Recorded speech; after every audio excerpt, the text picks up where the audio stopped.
Kukuarifu mengi zaidi, tuzidi kusonga mbele. Wakazi wa kijiji cha Ruathiga, wadi ya Gaturi katika kaunti ya Murang'a wanaendelea kuishi katika hali ngumu kutokana na ukosefu wa maji safi ya matumizi ya nyumbani. Wamelazimika kutegemea chemichemi ndogo iliyojificha msituni, wakisema hali hiyo imewaweka katika hatari ya magonjwa ambayo yanatokana na maji machafu. Safari yetu katika kijiji cha Ruathiga inatupeleka hadi kwenye chemchemi ndogo katikati ya vichaka. Hapa mamia ya wakazi hutegemea matone madogo yanayotiririka kutoka ardhini kukidhi mahitaji yao ya maji. Wanawake na watoto hupanga foleni kwa saa kadhaa wakijaza mitungi kwa kikombe kimoja kimoja. Ukichota maji, njia ya kutumia moja ni kwamba unachemsha maji kwanza, unaweka kwa kibuyu ndio ipoe, sababu hiyo ndio tutakunywa. Hiyo ingine unagawanisha diposa hata watoto wapate maji ya kuoga wakienda shule. Wakati kuna jua tunakaa sana kabla tujaze mtungi moja, inabidi tu ifanye tu kama 1 hour. Tunachota na kikombe, ndio ukiweka kwa kasuku, haya ndio uweke kwa mtungi.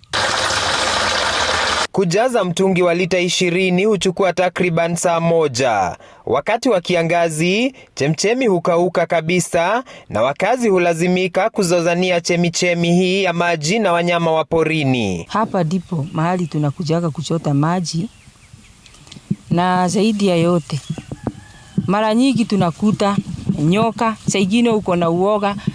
Wakati ule maji imekosa, hata zile nyani zinakuaga huku ama fisi. Unajua wanakujaga usiku wakitafuta maji na chakula. Siku moja nilikuja kushota maji hapa na mtoto wangu. Tukakuta nyoka ile ya green.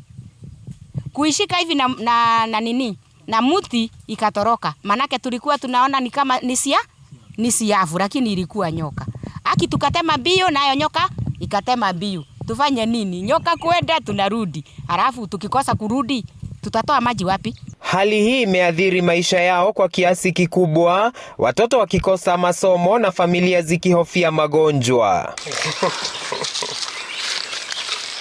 Wakazi sasa wanatoa wito kwa serikali ya kaunti kuingilia kati na kuhakikisha wanapatiwa maji safi ili kukomesha mateso ya kila siku ya kutafuta tone la uhai. Hiyo miaka yote tuko na mashida sana ya maji. Ombi langu ni moja, serikali wakitusaidia na maji tunaweza furahi sana. Ingawa maji haya si safi kwa matumizi ya nyumbani, wakazi hawana budi ila kupanga foleni ndefu ili kuteka angalau mtungi mmoja wa maji. Robert Gakure, TV47, Murang'a.